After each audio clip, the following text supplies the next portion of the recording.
My, things almost feel back to normal as Biggie is back, replacing Turbo Tommy as he's off playing darts. But we got NFL wildcard fallout. We got, just football and more football. We even got some other stuff. We're going to talk about all kinds of things today because this is the We Don't Know Sports podcast. Stay tuned.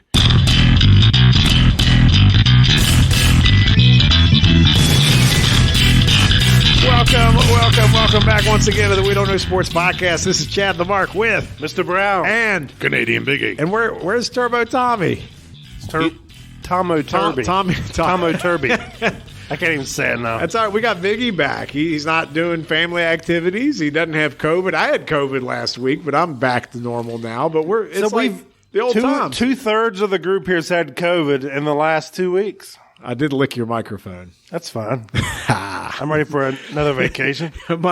You don't. Chad spent all that time in the gym, so it didn't affect him like it did my obese I will ass. say, it did not get the best of me. I just had it. You know what I mean? It wasn't that bad, but it was a nice siesta from work. I'm not going to lie. Especially since we had all the bad weather. I didn't have to get out in the eastern snowstorm that hit West Virginia. But you know what?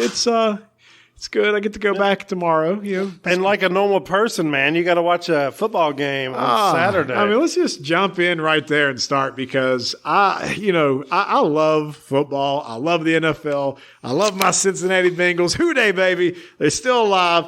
But I haven't really been able to enjoy football this year. I've maybe watched 2 complete NFL games just because I'm usually working every Sunday. But because of COVID, I got to sit there and I got to watch Saturday wild card football. I got to watch Sunday, even Monday. What the hell? 3 straight days of football. Well, don't sell us short, man, because we always text you every step of the way just to tell you everything you're missing. Oh, I know. It's fantastic because, I'll be hustling doing my job and I look down at my phone and then there's a million things going on.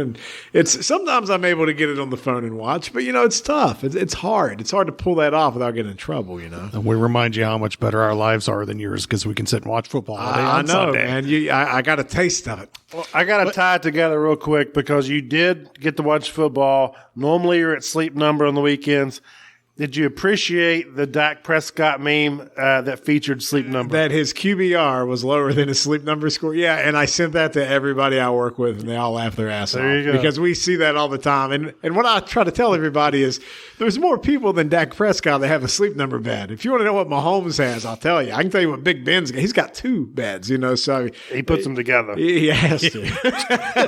He needs 2 kings pushed together.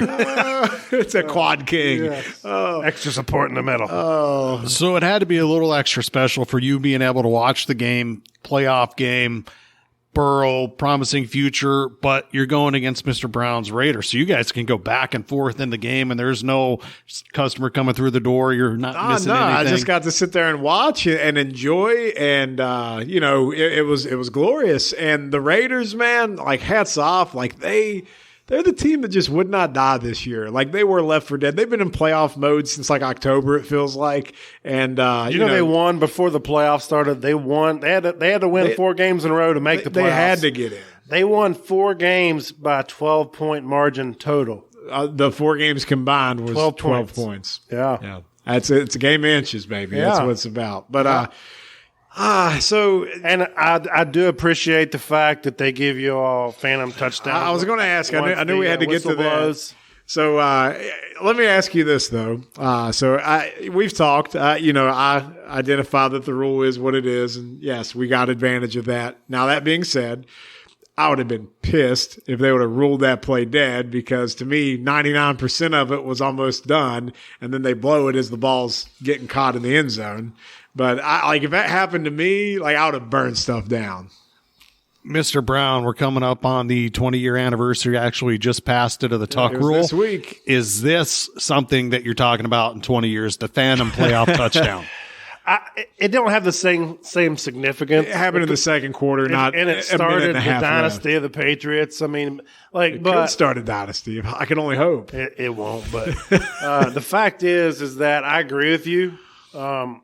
The play was probably going to be the same regardless, but you could see that the defensive back kind of stopped, but he wasn't even near the guy anyway. He probably was beating him. The point is, as much as I hate to say it, the Tuck rule, they actually followed the rule. Right. And this rule, they didn't follow the rule. So it's frustrating because they're going to find a way to screw Al Davis even in his grave. You're not wrong about any of that. All that, what you just said, is 100% true. The thing that the refs in the whole game, like, I don't think you're blaming the refs for the game, but can we agree that they're not calling any more games this year? They've already came out and said they're not calling any more games. That's how damn bad they were. Biggie, as a third party, real quick. Go ahead. So the Raiders' defense this season was the worst red zone defense in the whole NFL. Yep. But for whatever this game, they kept stopping, getting three. They were holding the field goals. Well, let's think about it like this. Let's say that they called that the way it should have been called, and you all only got three. Then Carr's driving. It's not a touchdown or nothing. You got Daniel Carlson, who's one of the best kickers in the NFL. Yep. That game might be going to overtime. It could. So I'm just saying. Y'all could have scored there too, but we don't know that. The only thing, and I was trying to explain this, I don't know if I did a good job through text. I feel like whenever it's hard to look at one play that happens in a game and say that went the other way. If everything else would have stayed the same, like that's so impossible to predict because play calls will become different. The speed, the tempo, the momentum, all that stuff can change inside the confines of the game. So but I know what you're saying. No, but when you put 6 points on the board, that is in a playoff game, that's amplified. A tight game, yeah, absolutely. You can't just say all these plays. I mean, when you put 6 on the board, that means a little you're more. Right, you're right, and you have every right to be upset about that play. No, but let's be real. I didn't expect to win. Right. I clearly did not expect to win. Be there, right? I was trying to talk crap to you all week just to get you amped up, and you wouldn't bite because I know. You're 31 years nervous of what was going to happen. What the hell am I going to say? You're not going to say anything. He's afraid to believe. So I kept trying to get you to take the bet. You wouldn't take it. Dude, in my heart of hearts, I thought the Bengals would win, but I still can't pick them when it comes to the pipes, man. I can't. But to me, that was just like I was getting seconds at that point. I won the baseball league. The Braves are World Series champs. I mean, if the Raiders win, it's just a bonus for crushing your dreams once again. Right. But I didn't expect it. Your Georgia Bulldogs already won, so you're rolling. Yeah, that's right. Go ahead and adopt Georgia, too. I'm about ready to after keep watching this shit show in Morgantown. So here's my question. I didn't see any of the game. I was running around. Haley needed makeup for show choir. We had to run to a makeup store, different stuff. Besides the point, I tried to follow your guys' text. All touchdowns are reviewed, and how can they review it in New York and still allow it? Because it's just not a failure. You completely. can't review that. Really? And what happened was the officials said when they conferred on the field that they thought the whistle happened after the play. And it was within like a second of the end of the play. The ball was in the air when it The ball was in the air, and it was an erroneous whistle. So that's not reviewable. So that's like the Ed Hockley thing in Denver years ago, where he came on the mic and admitted that he made the wrong call, but he could not reverse it and it wasn't reviewable. Correct. So if they would have got together and said, we're calling the play dead at that point, then it would have been They fine. could have done that, and you just replay it. Kind of like, it's funny because we watched the Cowboys game, and they had a punt that hit the Jumbotron. Right, I remember that. And what did they call? A do-over. They blew a whistle. They played it. It was a live play. They blew it dead right then and there.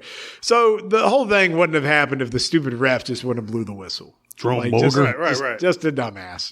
That's the problem. But the thing was, that whole game, like they were terrible. They were calling penalties like it was both ways. It wasn't no one team. Like at one point, you and me text each other like the penalty amount, and you're like, "That's it." Yeah. And I think it's just because they were always like the 5-yard variety, or they'd be offsetting or whatever. I mean, when you text me that, I was like, I had the mindset already, not just because of that one play, but I felt like the refs done took over the game. Right. Because that's how it felt. Because they took the wind out of all the sails. It would be when it got close to the red zone, it was like, okay, guys, get those flags out. It's time to tell you how many holding calls there was, I felt like. No. I was like, Raiders first down. No, there's a flag, of course. It's so out of control. Leatherwood. Oh, Leatherwood. He was a Cut star. him. I told Biggie that was the bust the day they freaking drafted that fat ass. Yeah, and then he kept showing his head every time. But Leatherwood, a third-round talent in the first round. That's what you get, Mayock. That's why your ass is back at the NFL Network. All right, so let's keep moving. Hopefully the NFL Network. Biggie, your Patriots. What happened? Oh, they got whooped. They played a team that was better than them. And Josh Allen came out and played an amazing game. The Bills themselves didn't miss a beat. They hit on every single thing that they did offensively. First ever perfect offensive game, I think. Yeah. Well, I knew that they were going to do fairly well. Jalen Mills went on the COVID list. He's one of our starting corners. So I felt like that their offense was going to roll a little more because of that. Our defense didn't play that well at the end of the year. By no means did I expect them to play that well. They had first ever perfect game in the playoffs. What does that mean again? They didn't punt. They didn't have a field goal. Turn the ball over. And they didn't turn the ball over. So they just scored it. If they had the ball, they scored a touchdown. So it's like Tecmo Bowl. Because they even avoided the dreaded first half one, where, because that's what Cincinnati had a perfect game going until the first half ended. They didn't, but they were kicking field goals. They weren't scoring touchdowns. But anyway, the thing about Buffalo is I said that they're probably one of the best teams left, if not the best team, because ever since New England beat their ass that one time in the wind game and the snow game or whatever, they've the next game against Tampa in the second half, they kind of figured things out, and they've been on fire since then. So the Buffalo team that showed up is kind of what I thought would happen, but to that extent, that's insane. I didn't expect it to that extent. There was a lot of people saying, well, they ran the score up. Well, yeah, I would too. They've been having their dicks kicked in for the last 20 years. Speaking of having dicks kicked in, they had dicks thrown on the field. It's always a Buffalo thing. And I love how the cameraman, I don't know if they do it on purpose, but they definitely do not avoid the phallic objects in the end zone. Yeah. We had to wait how long for that to even happen, though. New England just couldn't score. No, they couldn't. First drive of the game for them, they come down. Mac Jones throws on a 3rd and 14. Nice toss, picks it up, runs on a 3rd and 10, which he doesn't. You're thinking they're going to come down, tie the game. We're going to have a ball game here because I expected a close game. Throws at one end of the end zone about 45 yards, and it's a nice pass. Micah Hyde comes out of nowhere and makes one of the nicest interceptions I've seen this year. And at that point, I had this feeling, oh, man. It just kind of gave you a bad feeling. I didn't watch any of it. I looked down at the score at the bottom, or I flipped it or something, checked my phone. It was 33-3, and I'm like, Biggie, what is going on? Yeah, so I didn't watch that whole game. So the dildos thrown on the field, do they do it for a particular reason? No reason at all? Is it like the octopus in a hockey game? Because they were killing it. They're like, we're pounding them, so we're throwing dildos? It started when they were chucking him at Booger when he was down there in the... They didn't know. You think that. It's not. He just happened to be in the line of fire. Oh, okay. It's only against the Patriots. It's not against anybody else. Just them. Yeah, and it's really a Tom Brady thing, but it's carried over to the Patriots without Tom Brady. Here's the two things coming out of that game. I've heard a ton from Buffalo. Well, we ended the dynasty. Well, no, it ended a couple years ago. But you guys have won the division the last 2 years. Put it on us in the playoffs. Awesome. At the beginning of the year, the Patriots were hopeful to make the playoffs. They did. I'm happy with the season. The Bills are projected as a Super Bowl contender, right? Coming out of the AFC. What I'm hearing a lot of from A-Bomb, these other guys that I know and I've seen on social media is killed the Patriots riding high. They were playing We Are the Champions in the stadium afterwards. Guys, it's a wild card game. You're going to Kansas City. If this is your Super Bowl, you're going to lose this week. So what I'm worried, because I'm hoping that the Bills make the Super Bowl. I'm hoping for a Buffalo-Tampa Bay Super Bowl. I'm hoping that they didn't blow their wad last week because Kansas City's playing much better defense than when they played earlier in the year. Did Kansas City blow their wad last week? Because they did the same thing to the Steelers. Big Ben at quarterback. Chad, you'd be better at quarterback. Hey, left-handed too. Yeah. Did you see the post-game exchange between Mahomes and Big Ben where Mahomes was he's tugging on Roethlisberger's jersey? He's like, I got to give me one of these one time. They want to do the jersey swap, and Ben's like, they have to cut it off of me. He didn't really say that, but Mr. Brown's looking at me like he believed that almost. I believed it. I absolutely believed it.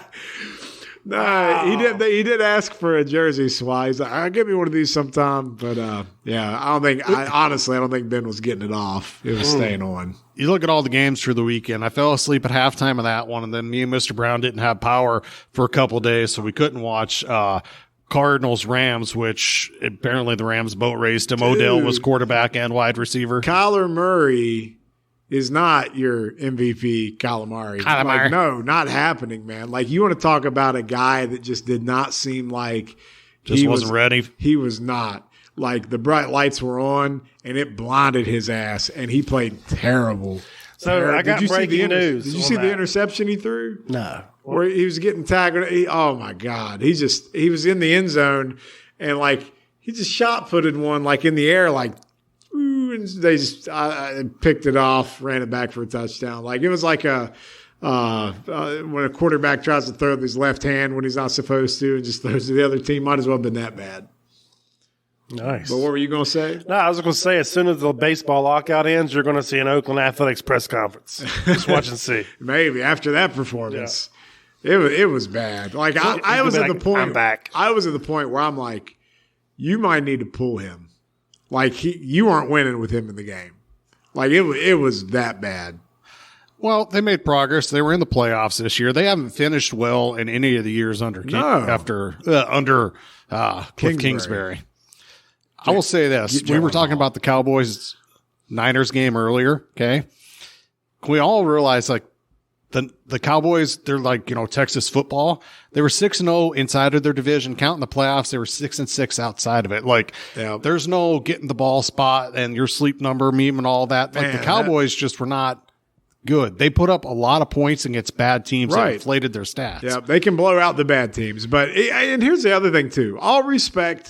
Not all respect, but slight respect given to the Cowboys. Like, who wants to play the Niners right now? Nobody. I mean, they just got hot at the right time. We talk about what the Raiders had to do to get in the playoffs. The Niners did the same thing. Yep. And the only thing is their defense is a lot scarier. And if Jimmy G just doesn't make mistakes, they might be unbeatable. One other reason I wanted to bring up the Cowboys is you hear Kellen Moore's name out there everywhere for a head coaching position. And Dan Quinn. Dan Quinn flipped that defense in 1 year, and he's been a good head coach, took the Falcons to the Super Bowl.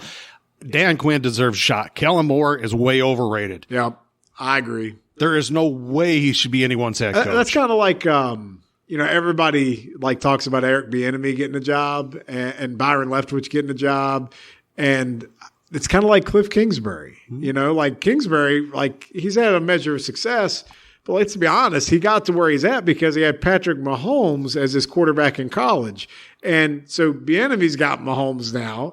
Leftwich has got Tom Brady down there with Tampa. Like some of these coordinators, like I'm with you on Dan Quinn. Like that's remarkable, but like we need to calm down a little bit on some of these guys getting the job. It's like you're so right about Kellen Moore. Like why is he such a hot name? Because he's a coordinator for the Cowboys. It's that media juggernaut. Because if you look at their offense, they try so scheme heavy. Look how far they were playing off of CeeDee Lamb. And Troy Aikman even came out and said it the next day in a radio interview. He's like, if they'd played Irvin like that when I was playing, he'd had 10 catches at halftime. Yeah. You can't be their offense is just bland. It's very vanilla. I think he's so overrated. One of you guys put that thing out earlier in the week where new coaches would land next year, and Byron Leftwich being with the Jags, good possibility. But like you just said, you have Tom Brady as your quarterback. Same thing with Eric Bieniemy. Everybody's saying there's different issues playing into why he's not getting opportunities for a head coaching position. Look what happened to Matt Nagy. Like being an offensive coordinator for Andy Reid is like being a lifeguard with Michael Phelps in the pool. Right. Riding the wave. Yeah. I don't know. I say give the guys a chance, man. I mean, because the fact is, we don't know what they're going to do until they get the opportunity. You're not wrong. Look how many freaking coaches we gave a chance to, and they were just complete dog shit. Well, like give them a chance. I would rather give these guys a chance than where the Texans hired, Cuddy or whatever, and got rid of him right away. I would like to see Leftwich get the job. No one knew who he was until he got the job, and he only got the job so he could get fired. At least Leftwich has been a coordinator in Arizona. He's been a coordinator in Tampa. Yep. Bieniemy's done a good job with Kansas City. You're not wrong about them. I felt like Leftwich has some credibility before Brady even came around. That's what I'm saying. Yeah. Like, but the thing is now these are the hottest names out there. But it's just like it's who they're playing for. Like, can you tell me who Peyton Manning's offensive coordinators were? Well, you had Adam Gase. He got him 2 jobs because he was with him in Manning Denver. was his own coordinator. Right. Yeah. He was for a lot of times. And I think that's how some of these other quarterbacks are too. I'm just saying it's not a slam dunk thing. I mean, but like a Urban Meyer coming in the NFL just because he was a great college coach, I would rather hire someone like a Byron Leftwich over than a Urban Meyer. Because I can count on one hand or maybe one finger how many successful college coaches have been in the NFL. And it's Pete Carroll. 2. Carroll and Harbaugh. Okay. Like, that's it. Like, can you think of any others? And Carroll, it took a minute. Yeah. Way back in the day, it was Jimmy Johnson, but yeah, Jimmy Johnson. Barry Switzer won a Super Bowl, but that Barry Switzer won a Super Bowl with Jimmy Johnson's team. Yeah. I say give the dudes a chance, and if they don't make it, it's not like they're not going to be a coordinator again in a year or two. I agree with giving them a chance. I just think everybody needs to calm down on them being the next great thing. We don't know yet. Yeah, I agree with that. Yeah. There's 5 guys, 4 of them I think deserve an opportunity, 1 doesn't. Kellen Moore, if he sniffs a head coaching job, then there's something seriously wrong. Todd Bowles deserves another run. Raheem Morris deserves another run. I'd like to see Bieniemy get his shot, although I think he's a product of the system. Andy Reid. And then I would love to see Leftwich get the job in Jacksonville with a young quarterback. That one makes sense because he's got roots in Jacksonville. Yeah. And I love the fact that I think Shad Khan is actually pretty patient. I know we wouldn't think that because he fired Urban, but let's be honest, we were thinking it was going to happen 2 months before it did. Yeah. So all that being said, I think that would be a situation where he has time to grow and develop. Like if he had his first year, he only won 3 games, they're not going to abandon ship on him. You know what I mean? That's a job I would probably want is Jacksonville because there's not a lot of media pressure either. Yep. And you take them or Miami because, hell, then at least you're going to have some Brazilian booties and all that good exactly. stuff. Yeah. Cuban booties. And why not? Taxes is nice in Florida. You can get the job in Miami. You just have to like the quarterback that the owner and GM like. Everybody give him Brian Flores. He's this great coach. Only 9 teams haven't made the playoffs in the last 3 years. Miami's one of those 9. All right. The one other, we got to hit this, and then we gotta move on. The only playoff game we didn't talk about is the Bucs and the Eagles. And again, I think that was pretty predictable. Yeah, that was the most boring game of the week. I think it was 31-0 at one point. Yeah. It was terrible. I mean, I think that we saw the spread on that. The spread was huge, and it was because it was like. We split. Yeah. 2-2. Yeah. I mean, it was the picks were interesting. It was 8.5. I just thought that the game would be ugly enough to where it wouldn't get that high scoring, but no, it's like Brady, man. He keeps finding people. It doesn't matter who his receivers are. What else you got on that game? Because I got one more thing. Antonio Brown came out today and said he does not have mental health issues. Oh, really? Yeah, he specifically said that. So thanks for clarifying. Oh, yeah. Cool. Yeah. All right. So someone posted on our page this week about that coaching staffing or the Washington Redskins at the time. So here's the thing. Who was the head coach first? And then Jay Gruden. It was Jay Gruden. Yep. If you want to know who you should hire for your next head coach in 2022, ask Jay Gruden who he would build his staff around because his staff had Kyle Shanahan, Sean McVay, and Matt LaFleur. And McVay was the tight ends coach. Yep. Yeah. But, wow. I mean, McVay's still young, so think about how quick he moved up through the ranks. Do any of you guys know how old Sean McVay is? He's been the head coach, been to a Super Bowl of the Rams, I believe, for 6 years now. 36? 35. 35. I was close. And how old is LaFleur? 42. And Kyle Shanahan's 42. Interesting stat. Tom Brady is older than any of the opposing head coaches left in the NFC playoffs. This is ridiculous. And sadly, he's probably going to play for 2 or 3 more years. Like keep saying that, though, dude. If let me ask you going to sign. He's like the Julio Franco of football, only he's the GOAT. On top of that, so the NFC matchups are what? We have the Niners going into Green Bay, and I believe that game's on Saturday. Should be a great game. You have the Rams going into Tampa Bay on Sunday. 2 great games. Yep. 2 great games. But how bad do you want to see Brady and Rodgers? I want it. It's set up for that. Yep. It's set up for that. Because for Rodgers, if Rodgers beats Brady and then wins the Super Bowl, that's huge. He'd probably retire right there. I mean, why not? And then if Brady beats Rodgers again and wins the Super Bowl, oh my God! I saw this stat he doesn't need that. He doesn't need that. That's just ridiculous. Tom Brady has as many wins against NFC teams in the playoffs as Aaron Rodgers does. I know, and he's only been in the NFC for 2 years. And everybody was so dumbfounded. This ain't right. And then they're like, dumbass, they're counting Super Bowls. Yeah. He's been in a lot of them. Oh, okay. It was so bad. I will say this. The Niners, like Chad was saying earlier, they're that team you don't want to play. They're good on both sides of the ball. I love Deebo Samuel, George Kittle. it just seems like they are one Jimmy G throw away from losing every game. Every game. They're an odd NFL franchise, the way they just – their whole game plan. They still don't know if he's going to be their quarterback next year.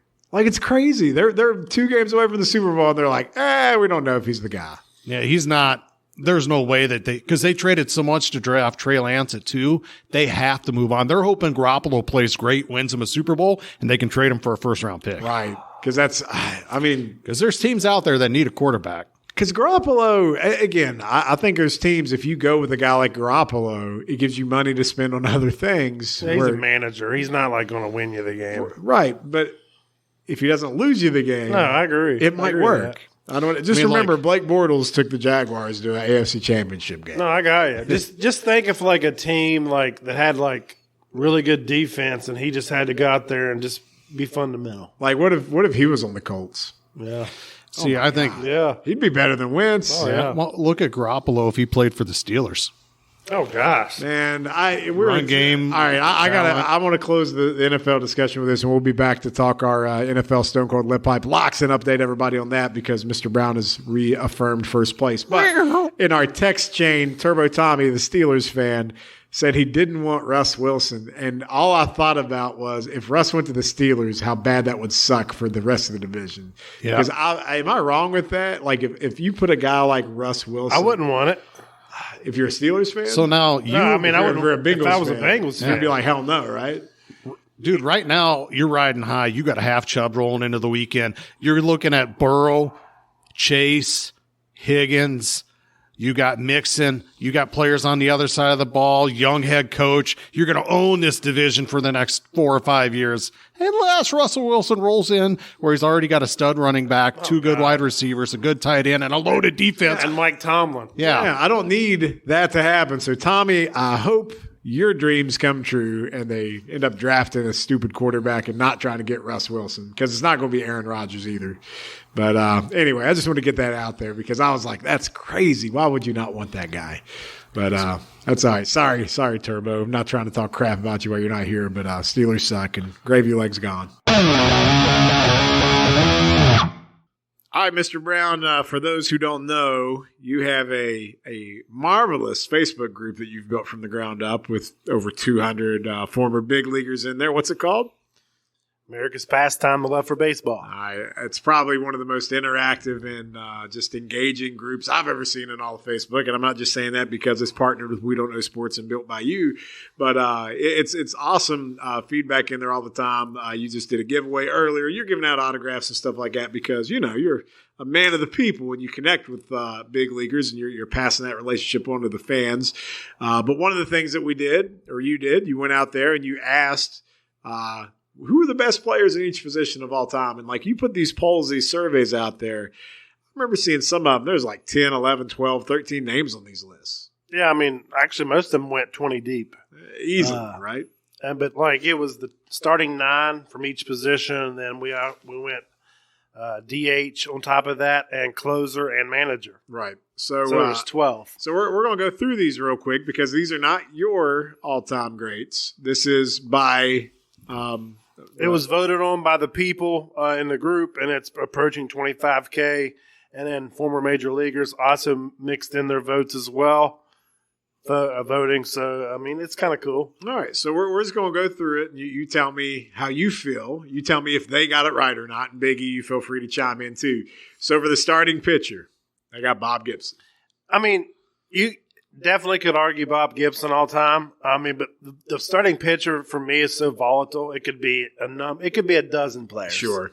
I made the argument that Tom Seaver was better than Bob Gibson. Gibson had that amazing year, I believe in 61. Now we're going to just completely discredit Walter Johnson. We're going to discredit Cy Young, Christy Mathewson, the guys from the old time. You have like the guys from today. Like you can't tell me that Randy Johnson wouldn't just blow the doors off of Bob Gibson. I mean, you know what I mean? So there's so many variables. A Pedro, a Greg Maddux, who was actually a pitcher, Steve Carlton, Warren Spahn. Yeah. I keep going on and on. Even a Roger Clemens before the steroid allegations. So we're not upset about Bob Gibson. No, I mean, it's just that's a tough one, right? That's a debatable one, but I can't say that he wouldn't be. So I think he's in the top 5. I mean, well, that's where you're saying he's the one, but if you were to build There's a no five-man rotation, Yeah, this is game maybe 7. look at it a little different. Yeah. Yeah, I mean, if you're building an all-time 5-man rotation, Bob Gibson's definitely in it. Okay. And we'll leave it at that. All right, so I think this one's not debatable, but if you're going to have the closer, you're playing Enter Sandman and you're going Rivera. I mean, that one's a shoe-in. And the only other one they would say was Eck, and it's not even close. Okay. I was going to ask if anybody Kurt else Gibson agrees he'd rather see Eck. Okay. Surprised to see Sparky Anderson as the manager? Yeah, I am. A lot of Big Red Machine love in the group. Apparently. But you're talking about, like, you had Casey Stengel in there, Connie Mack. 84 Tigers. Who managed that team? You know who. Dude, they got out to a 35-5 start. Like, he was good and great. He was great in 2 different spots. I see what you're saying. Some other more legendary guys, Torrey, LaRussa, go back to Stengel. LaRussa, Bobby Cox, Jim Leland. I love Sparky. No love for Joe Torre? Not really, because he's wearing a tie now. He was he was more of a victim of circumstance, right? Right. But I'm looking at Sparky Anderson, and to me, my God, you can't tell me that's what like a major league manager should look like. Right. I mean, he's the definition of a major league manager's appearance. He is. So I'm not mad about it, and I love the pick that I chose for that. But I mean, that's arguable. You know what I mean? It is. Personally, even though there's probably 5 guys ahead of him, I've always loved Jim Leland. Oh, yeah. Jim Leland was up there pretty heavily, too. Especially after the Barry Bonds Man, that's a interview. minute that you just can watch over and over you and seen over. That, Chad? No. You just, at some point tonight or whenever, I'll send it to you. YouTube Jim Leland versus Barry Bonds. It's a spring training clip. Oh, wait, no. I'm the effing manager. Yeah, when he was on the Pirates. Yes. I have seen that. It is good. Okay. Yeah. Thanks for jogging my memory there. Yeah. All right. First base. You can't really touch that. I mean, because Lou Gehrig. I mean, what are you going to say? How many of our followers there watched him play, though? I know. That's respect for a guy they didn't get to see. And a lot of times people just remember him for the iconic speech. But hell of a player. Yeah. And not only that, I mean, if you look at the old – because I do a lot of old school pictures. I post them everywhere. If you see a picture between him and Babe Ruth, Lou Gehrig was jacked. Like, he had some calves. He was upper body. Yeah, Babe Before strength training was even there. was just a big guy. Garrick was like an athlete when they weren't athletes. Right. all right, so we're all in agreement. I mean, but Garrett's like, good. let's be clear. This is the only Albert sport Pujols where we would be talking about a guy from 100 years ago. Right. Yeah, you're not putting Wyatt Tittle on the list. No. Second, So we're going to go 3 deep here. second base, we got Hornsby. Yeah, I mean, second base, he's the guy statistically. Yeah, but again, another one that I'm sure A career 400 hitter. Yeah, that's. What are you going to do? You can't. That's the thing about baseball. Like you said, you're going to pull these guys out from the past because the Right. statistics just hold up. Right. We're just going to keep it in the Wayback Machine. Wagner, I mean, Honus. he played before the 19th century. Yeah, Honus Wagner makes the list. Yeah. It's not even a picture of him; it's just a drawing. Yeah. It's a stick figure in a cave. I mean, I don't know. I mean, statistically, he's the best. I mean, but you can't tell me that, like, you drop Cal Ripken back there in a time machine and, like, he's Right. not dominating the crowd, or even A-Rod. I don't know, he's got steroids. But still, the numbers are there. all All right. How about Mike Schmidt at third base? I like Mike Schmidt. The other candidates, obviously, you got George Brett, Brooks Robinson, Chipper Jones. Yep. Those are the 3 that pop out to me. I thought Brooks Robinson might have won that 16 Gold Gloves. And he wasn't like he was a turd at the plate either. one. Right. The dude could play. Eddie Matthews. Yep. He had almost 550 home runs. But Mike Schmidt, he did it in the 80s, even though he had those shitty-ass Phillies uniforms. You don't like the powder blue Phillies? Dude, he rocked that stash and them tight blue pants, and he just did his thing. George Brett's one of my all-time favorite players. The first glove that I ever had, real glove, had George Brett's signature imprinted on it. He was one of my dad. Even though my dad was a huge Reds fan, Big Red Machine, he loved George Brett. So did I. I think Brett, Brooks, And Schmidt, to me, if one of those three are the guy and it's Schmidt, then I'm good with it. All right, so speaking of the big red machine, no surprise, the catcher is Johnny Bench. I mean, that was a runaway or was it close? That one was a runaway. Who was the next closest? I'm trying to think. Mike Piazza. It wasn't Piazza. It wasn't Carlton. I'm thinking it was Pudge. Was it Yogi? Yogi. It was Yogi. Okay. I bet Pudge was up there too, wasn't he? Yogi and Pudge. Which Pudge, right? Because Carlton Fisk is also Pudge. Ivan. Yeah. He was up there, but Yogi was number 2. A lot of Yadier Molina love. Yeah, I think he was top 5, actually. I mean, Molina's he's a Hall of Famer. He is. Yeah, I get it. All right. Some guy named Williams. My favorite hitter of all time. The last player to hit 400 in 1941. So did you do outfield in general or did you do left, right? I did by position. Okay. All right. So Ted Williams beat out Barry Bonds by the vote.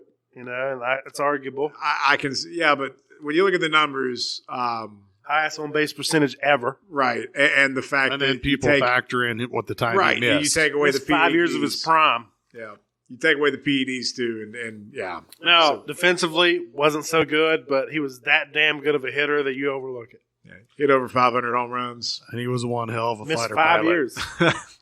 That's so he hit like 380 or 390 at age 38. that's he's a different breed. Yeah, hit a home run in his last at bat. The center fielder, Willie Mays. That was it was between him and Griffey. I think Ken Griffey Jr. was number 2. I would say I was just thinking recency bias. Griffey would be up there because we all saw him play. But I think Griffey would have been I guess Mays is everything Griffey wished he would have been. Let's put it that way. Yeah, If Griffey would have stayed healthy. That's my point. Right. Yeah. So Mays was what Griffey should have been his whole without the career. Yeah. That's the trajectory he was on. Yeah, I'm okay with Mays being there, obviously, because Griffey was injured, although, Griffey's my all-time favorite player. No, I got you. But you are 100% correct. Had Griffey stayed healthy, he'd be number 1 on that list and a lot of others. All right, some guy named Baby Ruth. Anybody want to quote the Sandlot? You mean that, dear? That's the same guy. No, I mean, obviously he's the icon of baseball over 100 years ago, but the only thing that pains me about this whole list is that Hank Aaron didn't make it anywhere. That's crazy. And I think people don't realize how good Hank Aaron is, but it's hard to replace any of those guys there. Well, here's the problem, and we're going to touch it next, but we voted by position. And instead of me just sliding the next best player as my DH, I actually made people vote for a real DH. Right. And David Ortiz is the only guy that him and Rivera are the only two that really survived the recency bias. And Ortiz is actually linked with a little bit of PED, so I'm surprised he made it. Big Papi beat Edgar Martinez by one. That's that look on Biggie's face. One vote. What the hell? One vote. Did you vote Biggie? Yes, I did. He's lying. He hesitated. He could have tied it. Yeah. Edgar Edgar lost my vote back. Vote. So you're looking at a guy like Edgar who did it more. I mean, Ortiz did it a lot too, but Edgar is known for the DH. Yeah. You know what I mean? So I don't know. But Ortiz has the big game DH though too. Yeah, he has the postseason flair. Yeah. It came up when it was big, reversed the curse and all that. So, I mean, you can't get mad about that. It was between those two. No.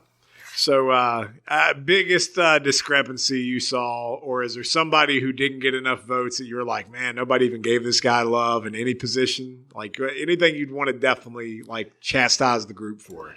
I'm not going to say – I felt like Ozzie Smith got way too many votes at shortstop. Well, you know how I feel about Ozzie. I mean, I got he's defensive wizard, you want to say, but if we had sabermetrics back then, he would have been in the same spot and he wouldn't be out there doing backflips on the field. A 262 hitter, he would have been a late inning replacement. So he is offensively mediocre. He would have been a Rafael Belliard in today's times. Yep. Correct me if I'm wrong here, but are there only 2 players in that starting unit that played from 1990 on? That's what I was saying. Rivera when did Schmidt retire? and Ortiz. When did Schmidt retire? Late 80s. Yeah. He didn't make it to 90? No. Really? Is that not what makes that was baseball Del Murphy. great? Del Murphy was at 90, and he just petered out. Why do I remember Mike Schmidt so well? Schmidt was late 80s. I'm thinking 88. He You're was like a beast. you said, you're not putting Y.A. Tittle on it. Nobody's picking George Mikan. But when it comes to America's game, those guys are playing before 1900, the 30s, the 40s, the 50s. It's amazing. Yeah, I think the hitters are easily translated, but the pitchers, like we talked about with Gibson, there's a lot to be interpreted there, and I think we touched on that pretty well. Think about this. 5 of the 12 pictures are in black and white. Yeah. Yeah, and the ones that some are in color, you can tell it's like sepia tone. It's not real like good Willie color. Mays, yeah. So even the Johnny Bench picture is not going to be great. Yeah. 70s maybe. It's what we got. But I thought it was a good list. Great interaction there. I look forward to doing that with the football one, but we're not going to be able to do that till after the season. That's what I'm going to do once we get past all the Super Bowl stuff. I have one question for you. Who in there would you take out to put Hank Aaron in? I mean, if I could, I'd take Ortiz out. If I could just throw him in. No. If you had is the outfield the way you'd want it to be?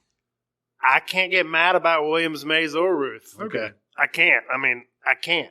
Like, I'm just amazed that Aaron didn't. Williams is my guy, man. I can't, like, if anybody, I would take Mays out before I take Ted Williams out. Okay. I'm just saying. You can't go wrong with any of those guys.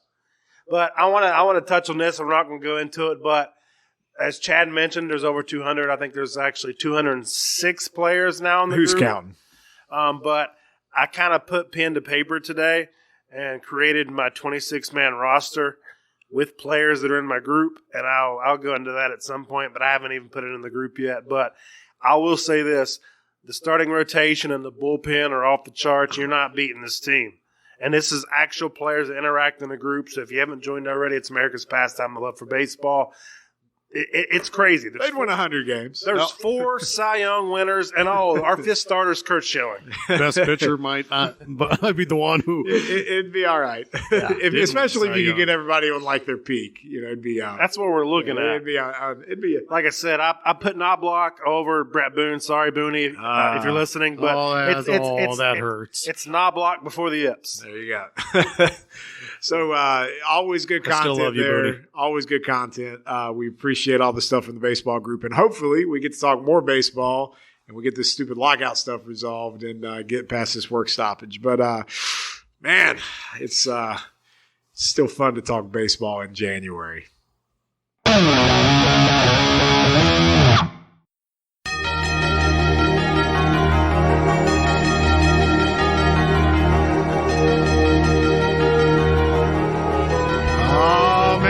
Get a few more weeks where we get to hear that sound, but it's time once again for our NFL Stone Cold Lead Pipe Locks of the Week, and we are in the divisional round. And for those keeping track at home, we were tied heading into the postseason, and we weren't even sure if we were going to do the postseason the same way, but damn it, we had to.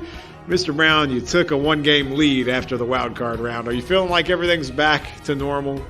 After my epic collapse in Week 18, I don't know what's normal anymore. Atlanta Falcons-like performance. Your 28. We got cats and dogs living together. I don't know what's going on. Things are all messed up. Biggie, up is down. You the top shelf on the bottom. Feel like you're going to bounce back here? There's only so many games left, so the margin of error here is now even smaller. I like it. I do. It gets real tight at this point. I might as well just go ahead and try to win. I was really hoping Mr. Brown would blow me away at the end of the year, and I could just ride his coattails to fame. But what I wish we would have done with Turbo Tommy since he didn't start the year, we all should have thrown money in on our playoff picks. We should have. But to keep track of last week for everybody, Mr. Brown, you went 4-2, so you rode your homer pick with the Raiders, and then you also whiffed on the Cowboys. Everything else you got right. Here's what makes me mad, because I knew the Raiders were going to lose, and I just did it out of, I just picked them. Just as a fandom. Right? I couldn't pick your Bengals. I just couldn't in front of you. Well, I didn't pick the Bengals either, so it's okay. But you never pick your team. Biggie, you inexplicably took the Patriots to cover against the Bills, so your homerism is showing as well. I felt like I had to take them. I am not surprised that they lost. Like I said before, I'm surprised they got blown out.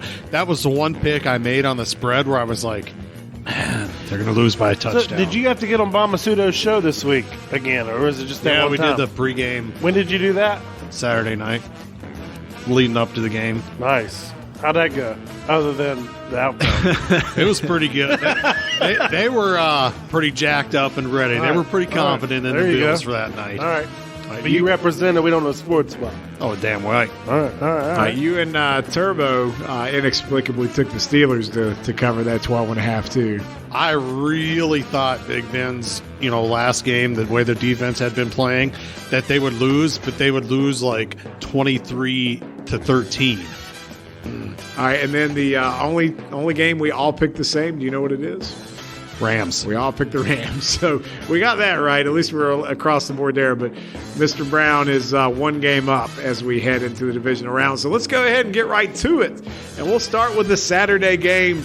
It's a 4:30 affair in Tennessee. The number one seed in the AFC, the Titans. God, I love that music. With Derrick Henry possibly playing. He said he's playing. He said he might play. He did contact drills in practice and held up just fine. It'll be a later in the week decision, but I'm pretty sure he's playing. So as of right now, because we pick these games on a Thursday, the Titans are a 3.5-point home favorite. So, Chad, the mark, you crapped on the Titans all year long. He needs to go first. This is your team. You let us know what you think. So ever since I've caved in to, it's like what Michael Scott said, I'm not superstitious, I'm just a little stitious. Yeah. And I just haven't picked the Bengals to cover a single game since like week 12, and look where it's gotten them. And, I know where my heart is, but my head is picking the Titans to cover. And it's just because I can't break stride now. Like, I cannot pick the Bengals because if I pick them now and they lose, it's my fault. Yeah, because you have control over it, of course. Clearly, I'm orchestrating this push in the playoffs. Like, it's got to be the way it is. So, like you said, you already knew where I was picking. I'm taking the Titans. I got it highlighted here. So I look forward to the Bengals being the underdog and pulling the upset, hopefully. But I got the Titans covering. So you said it's 3.5? 3.5. I hate that hook because I kind of feel like it's going to be a field goal game. But you know me. I'm going with the Fighting Mike Vrabels coming off a bye. King Henry going to run the ball down their throat.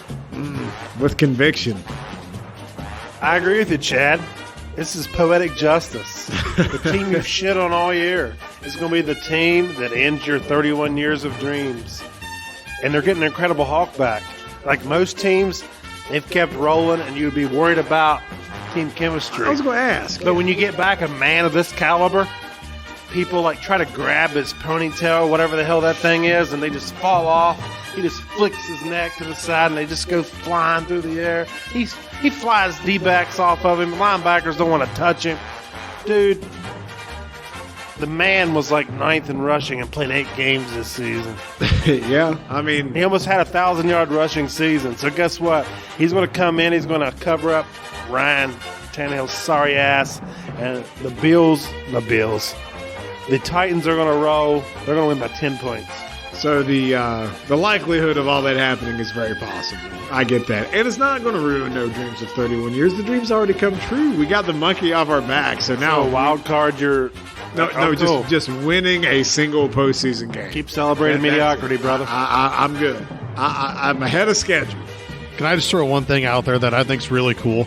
The fact that the Titans used to be the Oilers, and the Oilers had Earl Campbell who just run guys over. Now the Titans are that same franchise, only they're not. Dude, if they came out wearing like the old school Oilers, I would just turn the game off and be like, I can't watch this massacre. It's about I would be a fan of them automatically. Yeah. Yep. I mean, I've never met a Titans fan in real life. Have you? No. Have you?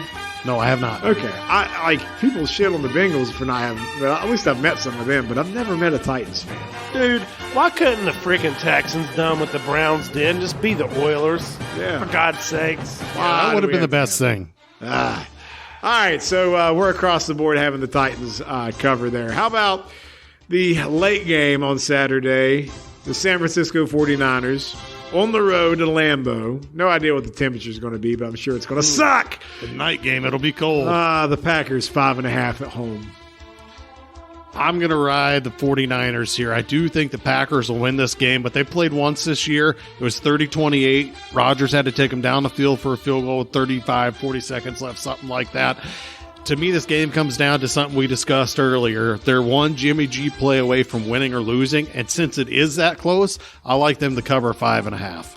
I really thought I was going to be a lone wolf here, but the power of porn is strong with this one. So I'm also going Niners. I just like the way they play.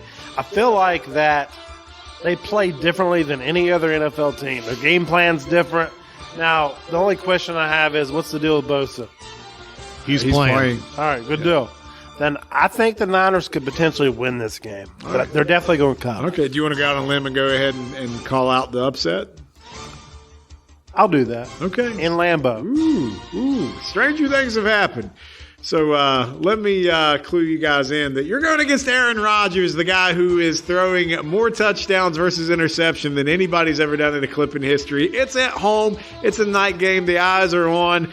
And the Packers are going to win this game, not by 1, not by 2, but by 3 points. So the Niners are covering as well. There's no way it's like you said, Biggie. I'm actually on board. We're all taking the Niners here to cover because there's no way that the way they play, I don't see the Packers winning by like a touchdown. And that's really what you're asking here. 5.5, there's no way this game stays at 5.5. If like we put money on this now, by the time you look on Saturday morning, it's going to be like 3.5. There's no way it stays there. Yeah, the line will keep moving. And to what Mr. Brown said, you said it perfectly. The Niners play like no one else. In that Dallas game, when it's like 3rd and 13 or whatever, and they're trying to get the first down to put the game away, let's take Debo, put him in at running back, and just run around the end. They do what no one else does. And that's what I was meaning. Like, the fact is, they know they have a stud in a position, and for whatever reason, other NFL teams don't do it, but they do what they should and be like, we got to get him X amount of touches, no matter how we do it in the game plan, we're going to fit him in. And that's what they do, and that's why they have great game planning, in my opinion. All right, let's go to the we haven't had any lone wolves yet. I'm just making sure. So we're all on the same page. The Rams on the road. There's a 3 o'clock start on a Sunday. So they're setting these up like Championship Sunday where it's like a 3 and a 6:30. You got it. So 3 o'clock, Tampa Bay hosting the Rams. Tampa is a 3-point home favorite.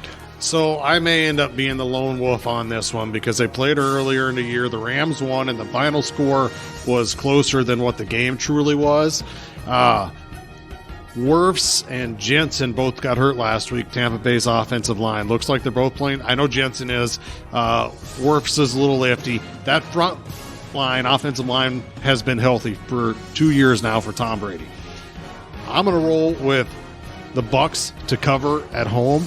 Although I think that the Rams have put so much into this season and that defense that Donald, Ramsey, Von Miller, I think they have the potential to be a game wrecker because you know AB, no Godwin, Lenny Fournette's coming back, Wirfs might not be there.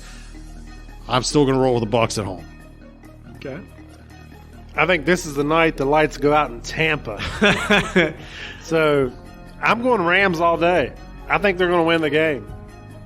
I just do. I'm going Rams. Okay. Any prediction on like how or what's going to happen? Why are they winning? Pain. That's the prediction. Aaron Donald. Aaron Donald, the only man that says stop hate while choking somebody. Exactly. On the back of his helmet. I don't know. I just feel like I know they played the Eagles, but the Eagles are just probably it's a good tune-up game. Them and the Steelers are the 2 worst playoff teams. Yeah. But the Cardinals are pretty bad too. They're so thin at receiver, man. Scotty Miller is not taking you to the Super Bowl. You got just not. Scotty Miller, who he at least has some relationship with as far as where he's going to be. He's a poor man's Hunter Renfrow. Mike Evans, Gronk, great. But if you looked at the game last week, he had a couple wide receivers that stopped on a route when he thought they'd keep going. You know, there was a noticeable disconnect there, and that's why I'm taking the Bucs, but I think that'll come back to bite him. So this game's a toss-up to me. I think anything could happen. I agree with you. It's a tough one. I can't bet against Tom Brady. I can't. It's Tampa. Yeah. Tampa's going to win, and I think if they're going to win, they're probably going to win by 3, so it's probably a push. But I'm going to go ahead and take Tampa to cover because they might win by 5. I mean, it's going to be like no more than that. It'll be a close game. And the Rams, they could end up winning by 20. Like, Tampa's not going to win by 20. But if the Rams blew them out, you if would it's be a blowout, right. it's the Rams. But yet here I am picking the Bucks. Well, we should both say the same thing. We're taking Tom Brady to cover. We're not taking Tom the Bucks Brady to cover, and that's all I can say. So you're the lone Bucks wolf. What the hell does the over Rams there sound and like? Bruce No. Arians will head slap him. No, we can't head. Can I go start my truck up? Yeah, that's kind of start the Dodge Ram. That's Yeah. it. There you go. And just do like how Biggie tries to do the skull. That's kind of. I need a horn. Yeah, Trying to get my son to help me do the skull 1 week. He's supposed to be a Vikings fan. All right, last game. Think about this, guys. We're only picking 4 games. Yeah. The season's almost done. The tightest spread is on this game. It's pretty much a pick, and we're in Arrowhead. Kansas City at home against the Buffalo Bills. Can they circle the wagons in KC? The Chiefs are a 2-point favorite. Give me the Bills all day long. They're going to win by 10. Last year, AFC Championship game, Kansas City rolled and went to the Super Bowl. Stephon Diggs sat out there, watched that whole presentation, Lamar Hunt trophy. Josh Allen is that guy. After that second half of the Bucs game, like you were talking about earlier, Chad, they have turned it on. This is their year to represent the AFC. They're going to roll into KC, and they're going to end KC's season. Jackson Mahomes, we can shut him down. No TikTok. Brittany, whatever. Let's shut her down. I feel bad for Andy Brittany, Reid, but he bitch. can eat more chocolate cake. So, I just got to ask something real quick. So, I remember the Stephon Diggs thing you're talking about. And I see this all the time now. Like, somebody wins, and they show players on the other team. Is that a thing now? Like, is that supposed to make me When think, did it start? like, oh, you're going to soak it in, and you're going to come back like a stronger man now because you watch them celebrate with a trophy. Well, what You they gotta, tell you gotta have the music in the background. What music should I add for that? Rocky 4, man. Remember how this feels. I need to see some. I need Stephon Diggs in a gym with a rope and a bunch of rocks before I believe any of that. Maybe shit. some Indian war chants. Hey, I mean, it's this whole thing. Like, Last of the Mohicans. there you go, Daniel Day-Lewis, baby. Yeah. But I'm just saying, this whole thing that started now, where like they're showing this. They showed it with Alabama or something like that. I don't know. It's every time you turn around and somebody loses a game, it shows the team eliminated just watching, like they're soaking it in. And that's fine. That's what you got to do. Do it. But don't act like that's what's going to be the difference here. But that being said, the Chiefs are winning this game. They're covering the 2-point spread. It's at home. You want to take the Bills so you can vindicate your Patriots. I'm taking the Bills because it's the right pick. You're taking them so you can feel better about the Patriots shit the bed last week. Chiefs winning this game easily. They are not the sad sack of Chiefs that we thought they were in the middle of the season. They've right the ship. They're doing well now. They're going to do really well this week as they win by double digits against your Bills. All right, off there, we'll come up with a little side bet for this game. Me and you.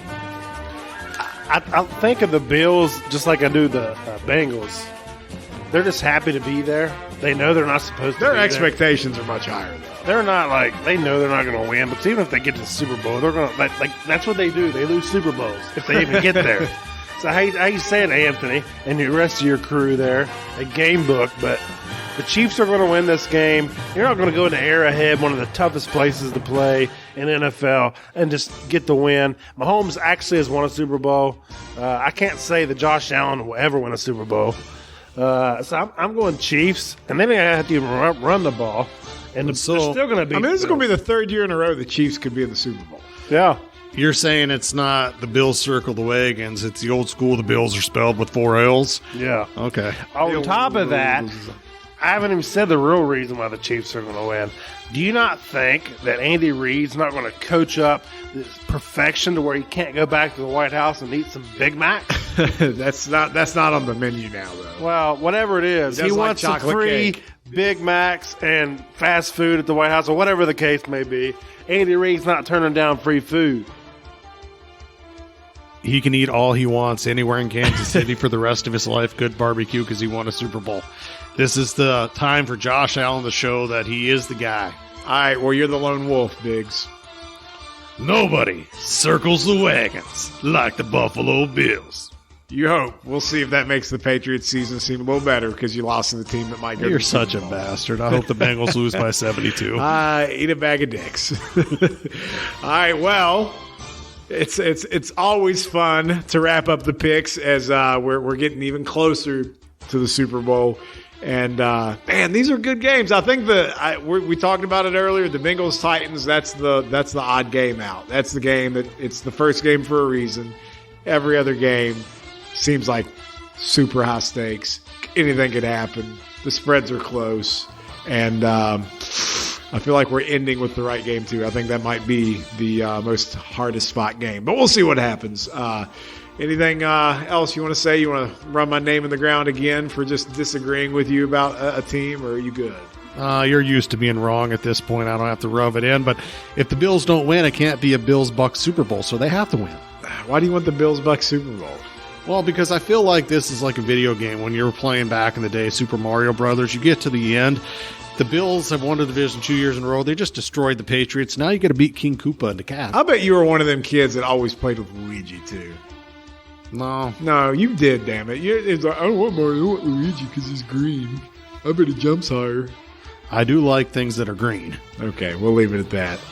All right, that has been the divisional round of the NFL Stone Cold Lead Pipe Locks of the Week. Mr. Brown is holding a one-game lead, and we do have some difference of opinion this week, so we'll see how it shakes out. So tune in. We'll see how it goes. All right, man, we got a show almost in the books here, but I just wanted to stop for a second because we were having a little bit of a discussion before the show started about just athletes that we've kind of admired or grown up with, and we were just kind of going into some NBA guys because, we struggle with the NBA a little bit. That's fair. Like my fantasy basketball team clearly showcases that for me. But, there's a guy that I can say while he was playing, he wasn't one of my favorite guys, but I always kind of liked him. But as time has gone on, I've just kind of grown more fondly of him, and that's the Big Aristotle, the Diesel, if you will. So what is it about Shaq, man, that's endearing? Like, you're feeling the same way, right? I love Shaq when he played because I just felt like he was a different type of player. He changed the game inside. Not like with the footwork like an Akeem type player, but he just dominated and he knew he would dominate because he was just that much bigger than you. And like breaking backboards and shattering glass. I mean, Shaq, he was like a big kid on the court. He was the guy that made it to where teams had to have a backup hoop at their facility. Yeah. And three centers. Yeah, I was going to say backup centers. Yep. Several backup centers. I don't know. I feel like he's truly a big kid. That's how and even in his retirement years, I feel like he's a big kid because he donates to charities. He gives away like PS5s to kids in need. I just feel like he's living out the dream where he knows he can help people and he wants to bring a smile to people's face. Well, and he genuinely enjoys life. Yeah. So Shaq is our generation's George Foreman. That great athlete damn who good becomes comparison right there. Iconic after he's done with his. Right. Well, he's an entrepreneur, and let's be honest, he's not going to be the same wealth of a guy like Jordan or even Magic Johnson, but he does really well for himself, and he doesn't go all out on these investments. He just makes very careful and calculated. He owns ones. like self-storage things, 24-hour fitness. You're saying the general's not smart? Dude, he changed the way the general's perceived. Like, it used to be this, but yeah, like, go to the general and save some time. But at first you're like, oh, the Shaq's doing general commercials. Yeah. But now, like, he's done it so much. Do you think they're not like the biggest fans of Shaq? Like, he's elevated their brand more than, like, he's making Ernie Johnson and Barkley in their commercials now. Yeah. Just that's the power of the Diesel. Singing in the shower. That commercial's amazing. Like, they're just looking at each other. I guess you really do sound better in the shower. And it gets out and it's like trash, and they're like looking at each other. He was brought in to save Papa John's after their CEO kind of shit the bed. So I'm going to try to play this into the mic. You guys tell me if you saw this or not. You won't see the video, but he's wearing an AEW shirt because that's another reason we love him, because he'll get into the ring. Yeah, he took a table.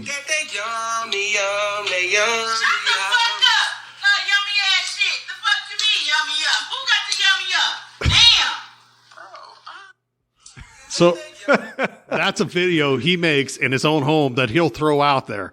Well, there's always the videos like his son's recording him sleeping on the couch, like snoring and stuff like that. Like, he's He's just having the time of his life, man. And he does that where he was like rapping with the Fushnikins back in the day. And now he does these huge concert where he's Shaq like the Fu, DJ. baby. Yeah. What's up, Doc? Can we rock?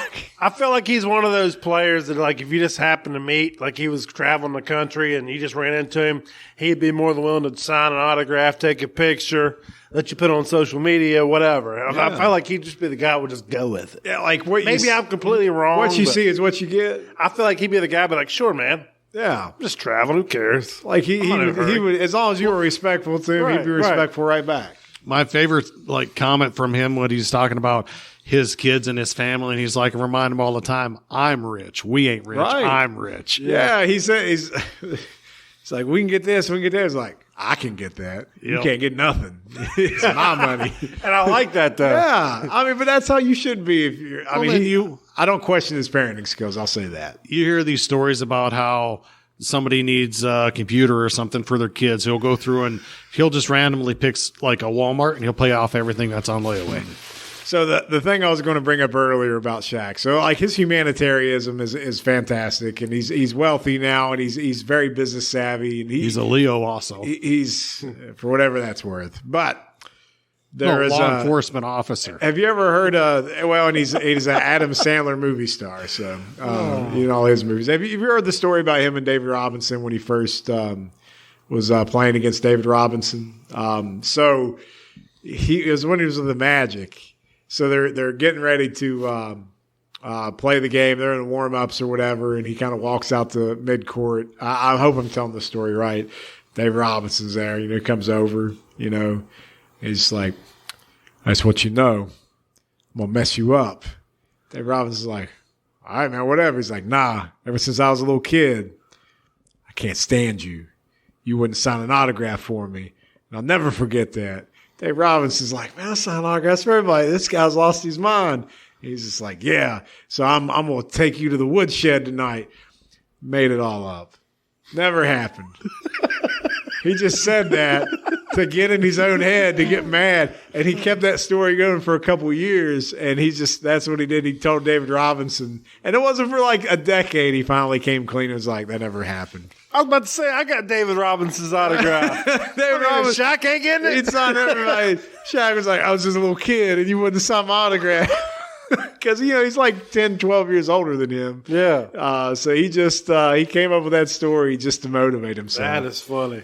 That's good shit right there. Because you know David Robinson damn well looked at him and was like genuinely confused. David Robinson's going to be the guy that remembers every autograph. Yeah. Like, he'd be the guy how did I like, forget this kid? I've never not signed an autograph for a kid. He's probably like the most genuine player that's ever played. Like with the most honor. Yeah. And here's Shaq just trying to get in his head somehow. And I think the thing that has endeared Shaq to more people than just us as he's gotten older is his interactions on the set with Chuck and EJ. It's like even more what you said, just living the dream. He's just a giant prankster. He is, man. Do you know the reason why we have Shaq shoes? Do you know that story?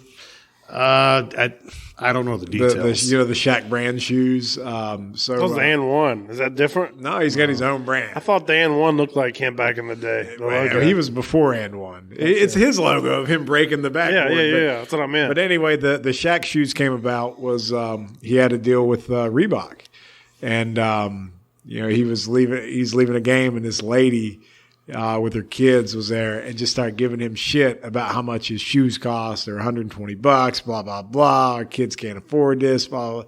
And the way he tells it touched a nerve. He terminated his contract with Reebok like the next day. He said, whatever it is, I'm out of it. I don't want to do it anymore. And they designed their own shoe company and they sold it at Walmart's. Yeah, you can buy a pair of Shaqs for $20. Every kid can have them. Right. And you know what? Like, people would probably shit on kids that have them shoes because they didn't have the Jordans or whatever. But, like, that was Shaq, like, actually not just using the business acumen, but just saying, I'm going to try to do something right.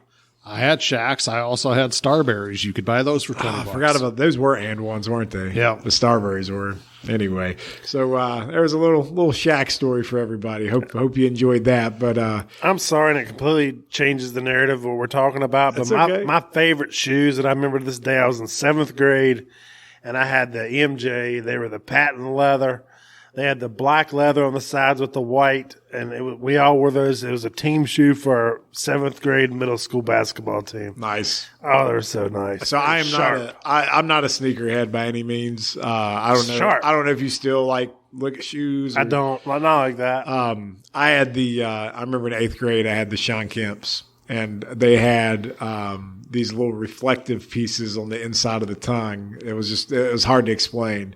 But I loved those shoes for some reason. Those are my babies. I figured you was a pumps kind of guy. You know, I think that was more like grade school, man. We had the pumps back in. I figured you wore them in middle school. Nah. I had evolved. I had to get the. I'll tell you what. Look at me, guys. I had pamp. Now I can jump high. I had the strength shoes too. Right? Oh god. I can pro it. You had the strength pumps. I can touch the rim, and I'm just touching the back of it. I'm getting the net. Nothing but net, baby. Let me ask you this: your basketball jerseys in middle school. What was your rotation? Did you have some NBA jerseys back in the day? Oh, I mean, who did I have? Yeah. Obviously, I had Jordan. I'm trying to think who else I had. So I had 3 Jordans. I had the black Jordan, the red Jordan. I had the black with the red stripe. Yep. Okay. And that was an amazing one. I had a we weren't used to alternate white jerseys Jordan then. also. I had a white one's Rodman. rare. I had a Larry Johnson. I had a Sean Kemp. I had a USA Larry Johnson. Yeah, nice. Might have been no, I had a Hornets Larry Johnson. Yeah. And I had a Alonzo Mourning Hornets jersey too. But the Hornets, like everybody had Hornets gear back in the day. They did. There was something about them. Speaking of that, so we had all this snow we've been having. And when I was 13 or 14, I had not Hornets, but a Carolina Panthers. Remember how that was like the starter jacket? Yeah. We had one of those, and we had it waterproofed back in the day. And it's been in Mom's closet for 20-plus years. You have it? Yeah. Mom has it. So she sends me a picture where I'm at work dealing with 9 inches of snow of Landon, my son, who's Gary turned 13, wearing my same damn jacket that we waterproofed 20-plus years ago. Dude, you should sell that on eBay. And it was a Panthers starter jacket that we've waterproofed. Is it the one that has like the pocket in the front? Yeah. Oh, that's fantastic. So it was like, but like that was one of the best like jackets that came out of starter jackets, because everybody had the Hornets starter jacket back in the day. But like that Panthers collar back in the day was sharp, man. Hey, man, still sharp. That's badass. Whatever happened to starter? I had a lot of starter gear. I don't know. You know, Champions like making a comeback. Like it's Champion's cool. good gear. It's cool to have Champion gear again. Yeah. But I got off track. But I just wanted to hit you with mine. So Biggie and I had some of the same jerseys. I had the Sean Kemp, but it was the new Sonics Kemp jersey with the one like when they made the finals with their jersey. It looked like I hated those, but I loved Kemp. That was one of my guys. I had my Muggsy Bogues jersey because Muggsy was my guy. I was a Hornets fan. That was my boy. I can't say I had a lot of NBA jerseys. I had the Jordan, and then I had the this is one just kind of off the wall. Rookie of the Year, Damon Stoudemire, Toronto Raptors, and it was the one that had the Raptor dribbling the basketball. I remember that. Yeah. I remember that one. I had that one. I can't believe you even had a Jordan jersey as much as you despise the man. Well, because I still recognized that it was Jordan. I can't believe you would have had it. Yeah. I still have it. Yeah. It doesn't fit me at all, but I still have it. You're closer, though. I'm getting there. Yeah. I'm getting there. I mean, if I had to. You should wear that to the football draft. I should. I'll just be like John Cena. I believe I can fly. I'll wear the chain, be like Thugonomics. There you go. All right, so your boy over there, does he got any, this is current day high school student. Isaac, you got any jerseys? You got Stephon Diggs for the Bills? No. Oh, that one hurts. Yeah, it does hurt. It sucks when You probably got that after the Minneapolis Miracle, right? Yeah, I did. Man, now your heart gets broke twice. I have a Harrison Smith jersey, a Michael Jordan jersey. What kind of Jordan jersey? It's just like the plain red one. Okay. The road jersey. I like the red, though. I want another one. And I have a Dalvin Cook jersey. Dalvin Cook. All right. So a lot of Vikings gear there. Too. Yeah, and a Steph Curry jersey. Steph Curry jersey. All right. What kind of Curry? I know there's like 19 different ones there. It's, so. it's like the blue one, their home one. Just the classic, classic road. Yeah. Okay. All right. There you go. So I respect that collection. I'm sorry about the Stephon Diggs. Our like for Talking to the mic, kids, Biggie. Talking to the mic. the jerseys and the kicks still the big thing? Yeah. Because back in the day, if you had a pair of J's, that was pretty awesome. Yeah, J's are still. If you got a pair of J's, you're cool. Do you got some Yeezys? No, I do not. Don't know what you're missing. All right, we've done hit the category to end the show now. So this has been the We Don't Know Sports podcast. Make sure you check us out on Pick Watch. We got the blue check mark, and we're making our picks with the experts because, damn it, we're experts now too. Mr. Brown looks to hang on to the lead, and we're going to enjoy some divisional round football this weekend. That's all we got. Have a good weekend. We'll see you next time. Bye-bye.